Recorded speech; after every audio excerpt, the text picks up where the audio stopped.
Good evening, Cornerstone. Pastor Phil here, and I'm going to be walking you through the next part of Hebrews chapter 11. Now, if you watched last week's video, you know that I took a little detour for the week to kind of get into the concept of faith a little bit, and we're going to start there. But the true previous episode for this video is Miss Terry's lesson on Hebrews 1 through 6. So make sure you get a chance, or 1 through 7 rather. So make sure you get a chance to watch that video before you watch this one. But let's begin by looking at Hebrews 11's the kind of the working definition for faith, if you will. You know, this chapter is all about faith, and in Hebrews verse 1, we see the definition provided by the author. He defines faith as confidence in the things we hope for, so like our coming salvation, and faith is an assurance of things we don't see, such as God's reality. So I've kind of written those down for you here on the screen, that faith is confidence in our coming salvation. Faith is assurance that God exists. Now later on in verse 6, the author adds more to that element about the importance of faith, and I kind of defined it, or at least discussed faith in terms of how we please God and improve our faith, and saying that we can't please God without faith. And we can't prove our faith without actions. So we can't approach God without truly believing in Him. We can't really be in relationship with God without faith, without trust in Him. We said that belief is not just an intellectual idea. It's basing our life and trusting in God. So we have to trust in God and build our lives around God in order to please God. And in so doing, we have to take action to show others our faith in God. Our faith must result in life change. And we can kind of come back to the actual text of Hebrews, this last part here, and say that anyone who comes to God must believe that He exists and He rewards those who seek Him. That's based on Hebrews 11:6. So when we look at these 5 little bullet points here, we can kind of see a relationship. If you look at the first one, faith is confidence in our coming salvation. That kind of relates to the last part there, is that anyone who comes to God must believe that He exists and that He rewards those who seek Him. So if we believe that God is going to reward us, going to take care of us, then we're believing in our coming salvation. We're believing that one day God will save us, and He will bring us into His eternal life, and that's what we call heaven. And we can get into how that all breaks down in another class entirely, but that's the idea there. We believe that salvation, that a reward, that a benefit is coming to us because we are earnestly seeking God and trying to please Him. If we look at that second point, faith is assurance that God exists. That ties, perfectly clearly into the last line there. Anyone who comes to God must believe He exists. Again, believe is not intellectual agreement. We're not just saying, oh, God exists because the Son exists. We're saying that we believe He exists, and that belief is translated into our lives. It's a belief. I think the word trust works here well, because like I mentioned last week, I trust that when I walk on concrete, I'm going to be supported. I don't trust walking on a frozen lake because, well, look at me, okay? But I can trust walking on concrete because I know that concrete can support my glorious frame. And that is what we're talking about here. We're not talking about just a simple intellectual acknowledgement of God's existence, just saying, oh, of course I believe in God. Everyone says that. If you survey people, most people in this country say that they believe in God. But does that belief, quote unquote, translate into a difference in life? So if we're going to, in order to approach God, in order to please God, we must believe, and that belief must be like reflected in our lives. It's a lifestyle belief that He exists. And therefore we have an assurance that our faith assures us that God exists. Our faith, it's like a feedback loop. As we put our faith in God, as we trust in God, as we step out there, right? Then God, the Bible says that God grants us even more. He grants us our faith. He gives us our faith. As our faith increases, as our proximity to God increases. Let's say I did step out onto that frozen lake, and I'm not going to, just trust me. But let's say I did, and I took a step out, and it didn't crack. Took a step out, didn't crack. If I keep walking and it's still not cracking, eventually I'm going to gain confidence. And I might even start running on the lake. I might even do a little jig on the lake because the lake's not cracking. I can put more of my faith into the ice, the iced over lake because it's not cracking under my weight. The more we trust God, the more we can trust God. And the more we trust God, the more our lives should increasingly reflect our growing trust in God. Remember, the theme of this chapter is you cannot please God without faith, and you cannot prove your faith without action. Every person mentioned in this hall of faith in this chapter both believed in God and then responded to their belief in God with action. We're going to look at tonight at the story of Abraham and Sarah to kind of get an example of that interaction of faith and action. Hebrews 11:8 says, "By faith Abraham, when called to go to a place he would later receive as his inheritance, obeyed and went, even though he did not know where he was going. By faith he made his home in the promised land, like a stranger in a foreign country. He lived in tents, as did Isaac and Jacob, who were heirs with him of the same promise." Now, the author talks later on in here about how all these people were promised something by God, promised a reward, right? Because remember, God rewards those. Right? You have to believe that God rewards us if we seek Him. And they're all promised a reward, and yet none of them receive that reward in full. They receive that reward in part, but never in fullness. So Abraham is promised to be the father of many nations. He only has 2 kids. He's promised this land. He lives there in tents. It's all temporary. Isaac's promised the land. He lives there in tents. Jacob promises the land. He lives there in tents. And then Jacob himself actually has to leave that land during a famine and go move to Egypt. None of them got to take permanent hold of the land, but it was promised to them and to their ancestors. Okay?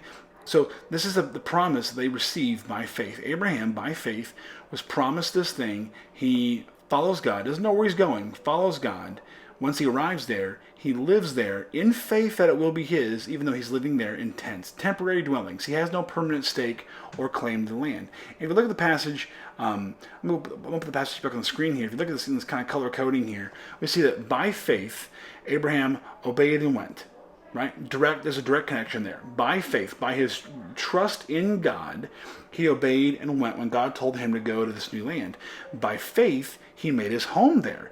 Even though he lived in tents, even though he wasn't permanent, by faith, he obeyed and went. By faith, he made his home. So these actions are direct results of Abraham's faith in God. Now, as I already mentioned, right, we said that Abraham lived in tents. And the way the passage says it there, he lived like a stranger in a foreign country. And the idea here is that even though Abraham is living in this land, like one of the most vulnerable people there, he's living in this land kind of at the mercy. I mean, if you live in a tent, you're living in the mercy of weather, you're living in a temporary way, you've got no solid foundation, no solid firm grasp of the land you live in. He's living there in a temporary manner, and yet he's living there by faith as the owner of that land. That's living his faith. Now, let's let me unpack this for you a little bit here. Abraham did not walk around telling all the people who were living there, like in their own dwellings, like, by the way, I own this land, better start paying me some rent. He didn't do that. He didn't go around bossing everyone around. He just knew in his heart that he'd been promised this land and it would belong to him and his ancestors, and that people who'd lived there then, who perhaps in their minds owned that land, would not be owning it for long. He had faith in God's promises. He didn't have arrogance in God's promises. And there's a big difference in that spectrum. Let's go on to verse 10. "For he was looking forward to the city with foundations, whose architect and builder is God. And by faith, even Sarah, who was past childbearing age, was enabled to bear children because she considered him faithful who had made the promise. And so, from this one man, and he as good as dead, came descendants as numerous as the stars in the sky, and as countless as the sand on the seashore." So let's finish with verse 10 here, the ideas from verse 8 and 9. Abraham lived in tents without foundation, looking forward to a city with foundations. But not a city that David would build or Solomon would build, not the city that his ancestors would build, but the city that God would build. And this is an allusion to the city of God, the heavenly city. We see a great picture of this in Revelation 19, I think it is, or maybe it's Revelation, oh golly, I think it's 19. Now I'm blanking on it. I should have looked at it beforehand, but just now I thought of it.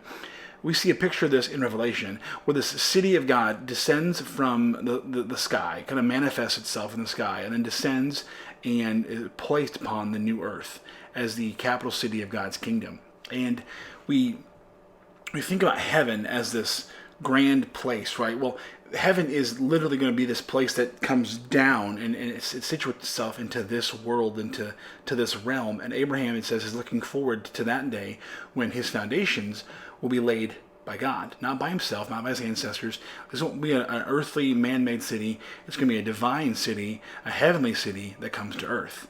So in the next aspect of faith here, we see Sarah, right? Now let's go ahead and look at this color coding again here, right? Abraham looking forward, right, into the future. He's seeing beyond the present what will come through faith, right? He's looking forward to that reward that comes for trusting and following God. Now, Sarah herself, by faith, right, was enabled to bear children. Now, she didn't do anything. There's no action here, okay? There's no action here, but in her heart, by faith, she made it possible for her trusting in God, right? By her being in a relationship with God and trusting that He can do it, she kind of cleared up that. I don't want to phrase this. It's like if my daughter doesn't believe that I'm going to do something special for her birthday, it makes it harder for me to give things to her. If I give her a gift and she doesn't believe that it's a sweet gift in there, and says she believes it's a snake or it's a bomb, she's not going to open the gift. That's a very poor analogy. I'm kind of blanking here a better way to describe this, but in a sense, by trusting in God, right, Sarah kind of opens herself up to receive from God this gift of a pregnancy, and she considers Him faithful who made the promise. So she, rather than worry about and fret about her not having a baby, she trusts in God, and God is able to then provide for her. Now, this is not a commentary on infertility issues at all. It's a commentary on one person and the relationship between them and God and the promise of a baby, okay? And so we see here this relationship of faith. They trust God and they take action, or they trust God and they rely upon. Because if God says, I'm going to do this thing, they trust God that He'll do that thing. And so in Abraham's example, he trusts God and he moves where God tells him to go, and he lives in that place in tents, knowing that one day God will give him a city. Sarah trusts God that He will provide for her a child, and she lives her life in confidence, right, that God is faithful to do what He promised. And because of these things, the nation of Israel was produced from Abraham and Sarah. Now, let's go on to verse 13. And verses 13 through 16 are going to serve as commentary. This chapter, I call it the Hall of Faith a lot of times. And it goes through a bunch of stories of people. But every now and then it breaks for a bit of commentary and some reflection. And verses 13 through 16, our last four verses, offer some commentary to us on their faith and our faith and how they relate. So let's go to verse 13 through 14. Okay? All these people were still living by faith when they died. They did not receive the things promised. They only saw them and welcomed them from a distance, admitting that they were foreigners and strangers on earth. People who say such things show that they are looking for a country of their own. If they had been thinking of the country they had left, they would have had opportunity to return. Instead, they were longing for a better country, a heavenly one. Therefore, God is not ashamed to be called their God, for He has prepared a city for them. Again, the idea of the city pops back up in here, and we'll come back to that in a little bit. But looking at verse 13, these people were living by faith when they died. They were promised these great things, and they did not receive them. Now Abraham did have sons. He had Ishmael and Isaac. He did have sons, and we don't know from the record if Abraham lived long enough to see Jacob and Esau born, but he knew that Isaac was the son of promise, and he would carry on the family after he died. So he received part of the promise, but he did not see the fullness. He could see a little bit of it, but not the whole thing. And so he died without receiving the fullness of the many nations, without receiving the heavenly city. But I like how it says here that they only saw the things promised and welcomed them from a distance, admitting that they were foreigners and strangers on earth. If you're a foreigner or a stranger somewhere, right, you're a vulnerable person in a vulnerable situation, and you're in a place that you don't belong. Okay? Now, this is going to get a little bit, I'm going to get a little attenuated here. It's going to get a little bit dicey. I'm trying to follow me here. I'm going to try my best to explain all this. By the way, this is the the 8th clip I've had to like start and stop for this video. My normal recording place is partially flooded, and so I keep starting and stopping as my family moves to the room or closes the door or whatever. So my thoughts are a little bit jumbled by now. But at any rate, the idea here is that these people had no permanent claim to this world or even to their lives. And so when God promises them something, they can hold on to that promise. You know, that promise is secure even if their life here isn't. Okay? God's promises are always secure. They'll always be fulfilled. But the fulfillment, there's no deadline on God's guarantees. There's no way of knowing when God's promises will be fulfilled. He's not saying, hey, Abraham, I'll make you the father of many nations 2 weeks from tomorrow. He didn't tell Abraham that, okay? And so Abraham's not guaranteed a timeline on fulfillment. So he has to just trust God that it will one day happen. And he dies without seeing the full fulfillment, but he knows it will come to pass at some point. They're living lives as strangers, as foreigners, meaning they have no permanent stake in this world. Their permanent stake is in the eternity God's promised. That's why they're looking forward to a new country, to a new city, looking forward to a place where God is in full control. Let's go back to 15 and 16. If they had been thinking of the country they had left, they would have had opportunity to return. This passage here, in times I've thought of this, I've read this like thinking about going back to Egypt from the Israelites, but really if you look at it, it's talking about Abraham, and Abraham was called out of his area called Ur. It's a place that was populated by the Chaldean people. Abraham is Chaldean. The Chaldeans will eventually, I believe, become Babylonians. So Abraham is called out of Ur, the Chaldeans, and he is called and told to go to this new place, this promised land in Canaan, where God will establish him and his family as a new nation that he will build. Okay? Now, let's pause real quick. The word nation does not mean like political entity like it does today, right? That's a modern revision of the definition of the word. Nation in this context just meant, a people group or a large family group. And so, the Hittites and the Jebusites and the Amorites, all these different groups that pop up in the Old Testament, they're all nations. And the reason their name is Hittite or Jebusite is because they all just come from one place or one person initially. The Israelites were called that because they all came from Israel. That's the name for Jacob. So understand here, when God's promising Abraham to make him a new nation, he's saying that I'm going to take your family and make your family a huge family. And you will be just like these other family groups, and I will give you this land, and I will secure you here, and eventually I will build you a city with unshakable foundations. And so if Abraham had, desired to go back to Ur, the Chaldeans, to go back to where his family was from, he would have had the opportunity. He could have done so. But rather, he chose to live a stranger's life, a traveler's life in Canaan as a nomad than to live a settled life in this old land. He was looking forward to a new country, to a new kingdom, to a new city that God was going to provide for him, that God was going to bring to pass. Verse 16 says, they were longing for a better country, a heavenly one. Understand, the promise from the beginning of the Bible is not that God would just save us from our sins. Okay? That's a very individualized version of the gospel that we've kind of co-opted here in the West, particularly in the United States. The promise of the Bible is that God would save us. He would destroy the devil, right? But that it's couched in this talk of the woman and her seed and this battle between man and the serpent. But it's a call. The emphasis should not be on the individual salvation, because it's not really talking about individual salvation. It's talking about salvation of this world, of creation itself. It's talking about a return to what's lost. What was lost in Genesis chapter 3 was paradise, and paradise is wherever God is. And God's still there, and God's still living in His own paradisical presence, but we're not there. We've lost paradise. Creation lost the sense of paradise when God left this place. Now, I'm not saying God's not here, God's omnipresent. What I'm saying is that God's manifest presence no longer communes with us in this place like He did with Adam and Eve.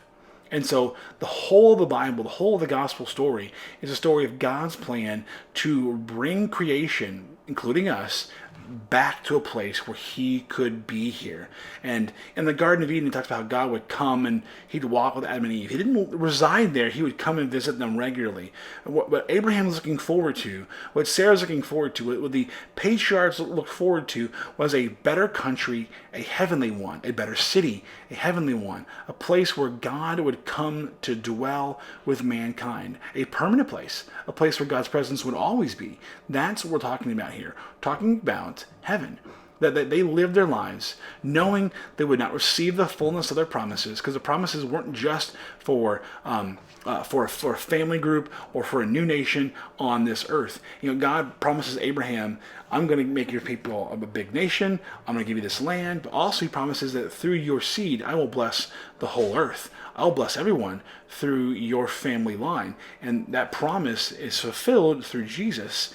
And that promise is made manifest on the cross and with the resurrection. And that promise is fully completed when heaven comes down to earth and God is returned to his proper place with us. And that or should rephrase that, where we are returned to our proper place before God, and the balance of creator and creation has been finally restored. And that's all packed up into this little passage here. These people were looking for a bigger promise. And so I'm going to end this video here in just a minute. And I just want to say that when we look at God's promises for us, look big picture. It's not just that God has promised us healing in the scriptures, or God's promised us this, or God's promised us that. God has promised us ultimately to return to this place and to live among us. That's the ultimate promise. That's the main focus. All the other promises are just components or outflow of that one promise. And so for us to please God and to truly worship God, we must believe that he exists. We must have assurance and have confidence that he is real, and that our lives must be lived in light of that. Abraham believed in God, and so he went up and he left his home country and moved to a new one. And he lived in that home country as a foreigner, as a stranger, in a temporary way, looking forward to a permanent dwelling that only God could provide when God restored all things. And so even us today, we are called by God to leave our old way of living, our old way of life, and enter into a new way of life that is empowered by his Holy Spirit. And yet we're called to live this new way of life as temporary residents. We don't belong here. We don't belong to this kingdom and the power structures of this world. We don't belong in this setting permanently. While we're here, we are to live our lives for God and selflessly bless and benefit those around us, and to live our lives looking forward to that permanent that permanent city, that permanent country that God will provide for us in the end. That's our true loyalty and our true focus. And if we live our lives of faith, believing that God exists, believing that he rewards those who seek him, and we live our lives in light of our faith, proving it by our actions, then we're living the true life that God's called us to live. Anything else isn't enough. And that's it for tonight, guys. You can watch the rest of our Hebrews videos here on YouTube, or you can get access to our audio recordings and our podcast at betheltochurch.com/Hebrews. Have a great night.